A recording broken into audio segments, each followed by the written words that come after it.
আজকে তিনি শপথ গ্রহণ করেন প্রধানমন্ত্রী হিসেবে। এই সারা বাংলাদেশের সাধারণ মানুষের বিজয়, তিনি বলেছেন জনগণের বিজয়।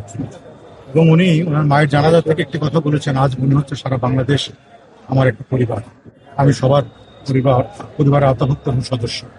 এই মানসিকতার মানুষ আজকে প্রধানমন্ত্রী হিসেবে শপথ নিয়েছেন। আমি বিশ্বাস করি এবং আশা রাখি মানুষ যে বিশ্বাস রেখে, যে স্বপ্ন চোখে নিয়ে মনে নিয়ে ভোট দিয়েছেন, সেটি মানুষ তার কাছ থেকে সে আশা পূরণ করতে পারবে ইনশাআল্লাহ। আল্লাহ পাকের হুকুম থাকলে এই বাংলাদেশ এবং বাংলাদেশের জনগণ সুস্থ সুন্দরভাবে সমস্ত ধর্মবর্ণ, হিন্দু, মুসলিম, বৌদ্ধ, খ্রিস্টান সম্মিলিতভাবে আমরা সুস্থ সুন্দর গণতান্ত্রিক চর্চার মধ্যে একটি দেশ উপহার পাবো এবং সেখানে সবাই স্বাধীনভাবে চলতে পারবে, বলতে পারবে, অর্থনৈতিক মুক্তি দেখতে পাবো, সাধারণ মানুষের বাক স্বাধীনতা পাবে।